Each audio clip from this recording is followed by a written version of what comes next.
Oke, jumpa lagi di video kali ini kita membahas mengenai persepsi ya di desain grafis multimedia. Nah, jadi ini bagian yang kedua. Kalau yang belum lihat bagian yang pertama bisa lihat materi sebelumnya ya. Nah, apa yang kita bahas di sini ya? Jadi kita belajar di sini ketika membuat desain ya. Ketika membuat desain kita perlu memperhatikan beberapa kondisi ya, beberapa kondisi. Jadi kalau ada ya istilah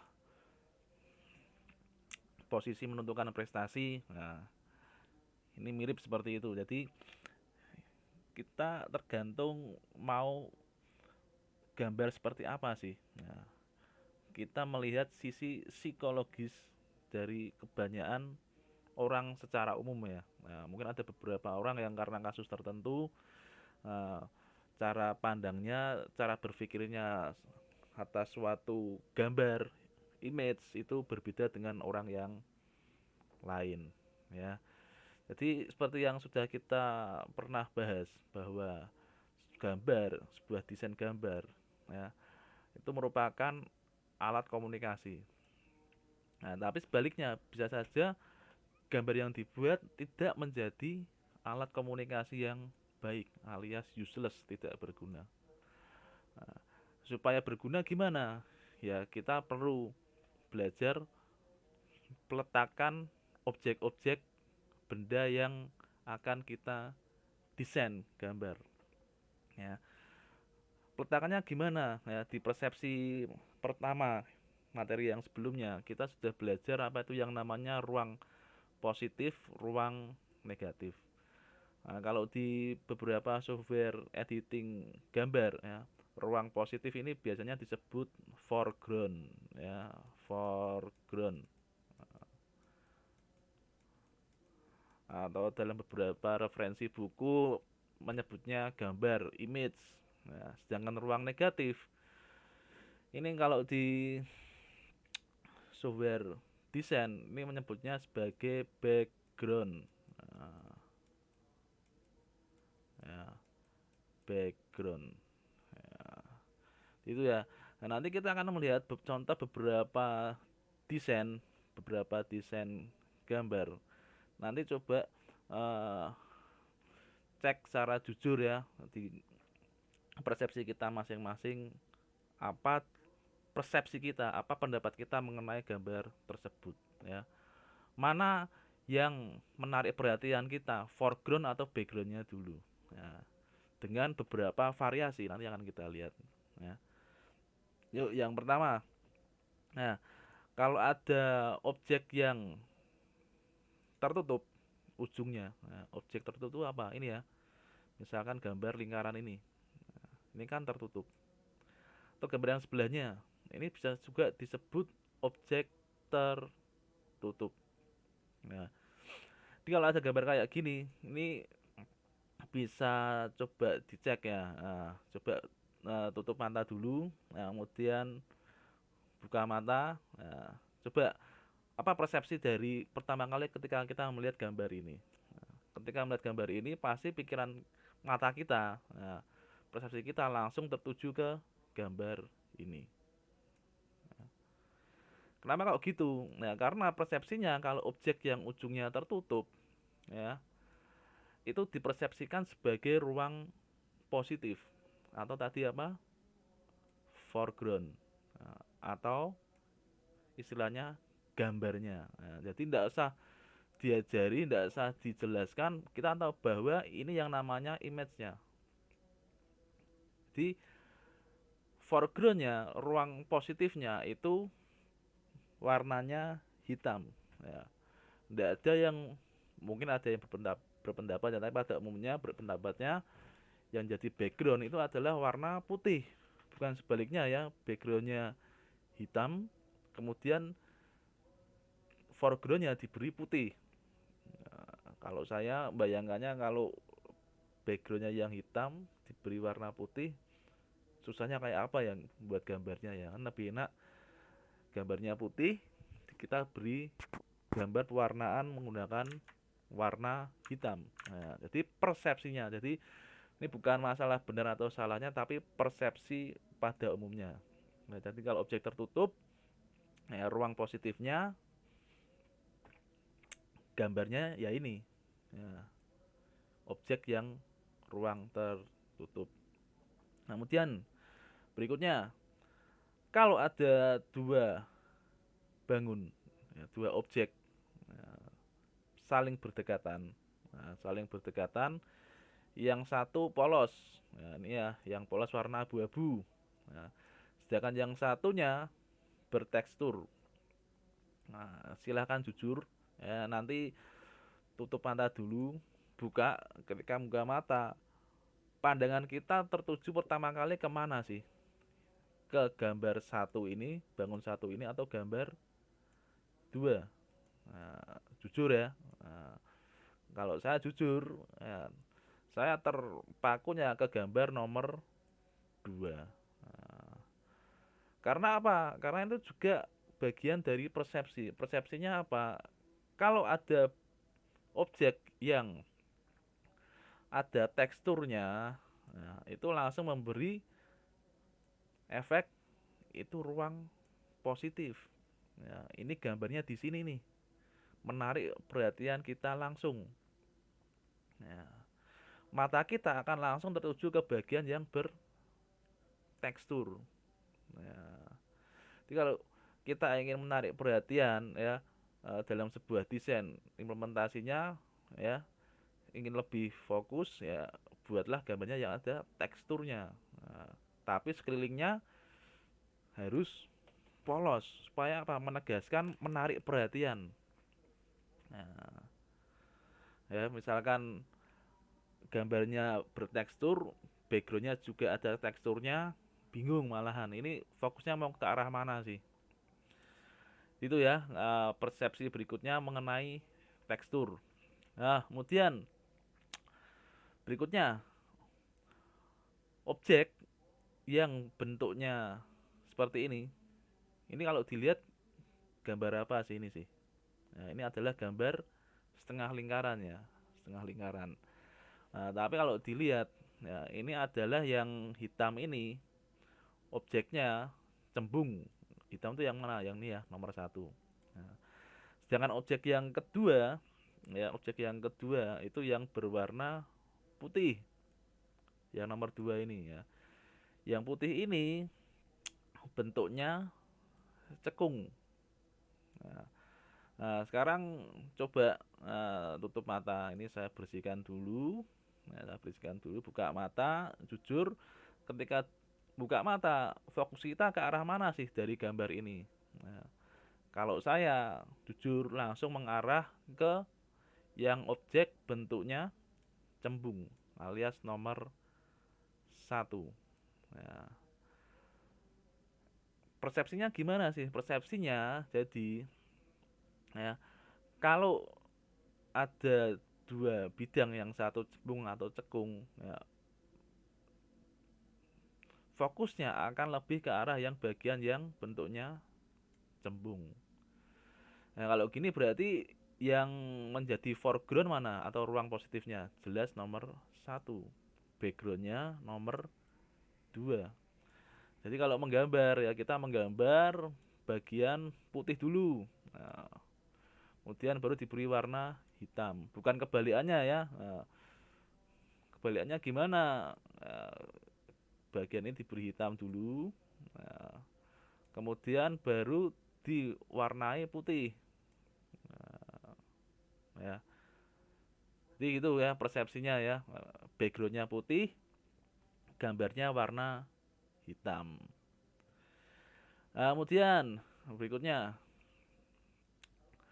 kalau tadi satu cembung ya, ini kalau ada ini dua objek seperti tadi cembung, nah, tapi ini kita akan melihat dari sisi simetrisnya. Simetris itu apa? Simetris itu berarti ini dengan ini sama ya, diameternya. Ya.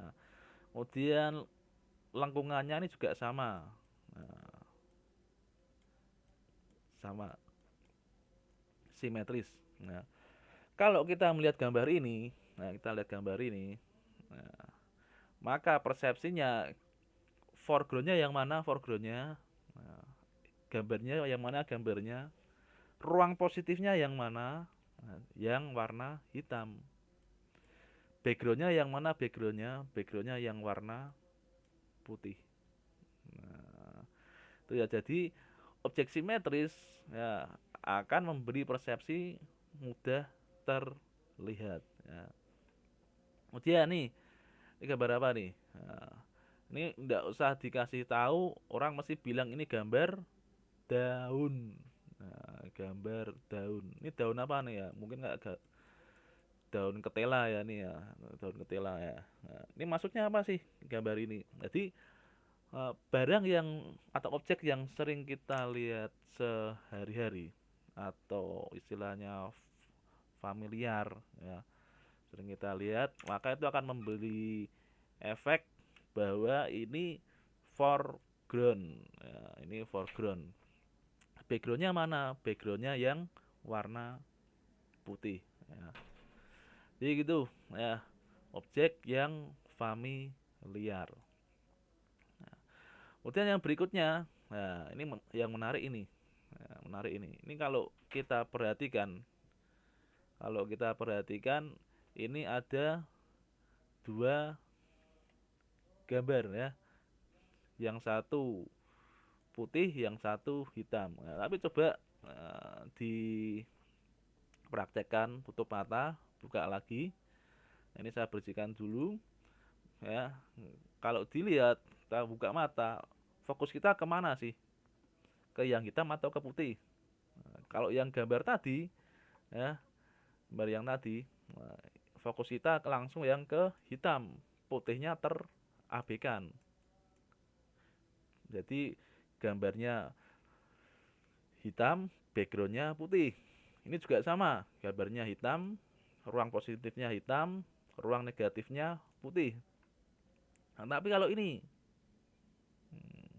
kebalikannya. Nah, kalau ini efeknya ya, ruang positifnya putih, nah, gambar nomor satu. Nah, ruang negatifnya nomor 2. Nah, ini kenapa kok kayak gini? Karena ada persepsi ya, ada persepsi mengenai efek gravitasi. Nah, percaya tidak percaya ya, tapi saya juga merasakan kalau melihat gambar ini, saya melihatnya ini gambarnya pakai putih. Nah, jadi ini kebalikannya dari yang tadi ya. Nah, kalau ini saya persepsinya ini berarti ada kertas hitam atau ada kertas di warna hitam dulu ya. Ada kertas di warna hitam dulu semuanya, kemudian baru digambar gunungnya. Gunungnya pakai apa? Mungkin spidol warna putih. Apa ada tuh Pak spidol warna putih? Nah, tapi persepsinya emang gitu. Ya. Ini gara-garanya apa? Karena ada objek yang diletakkan mendatar horizontal dan membagi suatu area. Nah, kata kuncinya itu membagi sebuah area. Nah, membagi sebuah area. Yang mungkin bisa dipraktekkan ya dengan warna yang lain. Nah, kemudian ini berikut ya. Ini gambar apa nih? Ini adalah gambar vas ya. Gambar sebuah vas karya dari orang yang namanya Rubin. Ya, kita belajar persepsi apa nih? Nah, kita belajar mengenai persepsi dominasi. Nah, dominasinya gimana? Kalau kita mau memberikan kesan dominasi, ya, kita menggunakannya adalah warna hitam daripada putih. Ya, nanti bisa dicoba aja ya. Maksudnya gimana, Pak? Ini kalau kita lihat gambar ini, ya, foregroundnya tuh yang mana? Ya, image-nya yang mana? Ruang positifnya yang mana? Adalah yang putih. Ya, backgroundnya yang mana? Backgroundnya yang hitam. Ya. Nah, ini menarik kalau dilihat seperti gambar orang yang berhadapan-hadapan, tapi ini sebenarnya gambar vas. Nah, itulah cara kita memberikan kesan dominasi ya. Backgroundnya sekelilingnya hitam, jangan putih ya. Nah, oke, yang berikutnya shape. Nah, shape ini apa? Shape ini bangun. Ya, atau dimaksudkan adalah bangun datar. Nah, berikut ini akan kita lihat beberapa metamorfosis ya, metamorfosis tulisan ya, yang terinspirasi dari sebuah bidang datar. Nah, jadi kalau saya mempunyai buah bangun datar ini, nah, ini bentuknya apa nih? Lingkaran ya. Kemudian saya terinspirasi dengan buah yang bentuknya lingkaran. Nah, gambarnya apel ini ya. Nah, kemudian saya ingin membuat tipografi, membuat huruf. Nah, huruf yang berdasarkan objek lingkaran yang warnanya menggunakan warna buah ini, apel atau jeruk ini. Hasilnya apa? Nah, persepsinya gimana kan? Tadi persepsinya kan lingkaran dan warnanya seperti ini, persepsinya ya. Jadi hasilnya huruf seperti ini. Ya. Ini huruf apa nih? A. Ya, huruf A. Ini contoh desain ini. Ini kalau dibalik ini kan seperti not balok nih ya. Menarik ini. Kemudian bisa dikembangkan yang lain lagi ya. Nah, jadi shape dan volume. Nah, ini apa maksudnya, Pak? Nah, jadi kalau shape itu berbicara 2 dimensi, kalau volume berbicaranya 3 dimensi. Nah, maksudnya gimana? Ini saya punya contoh nih. Saya mempunyai contoh.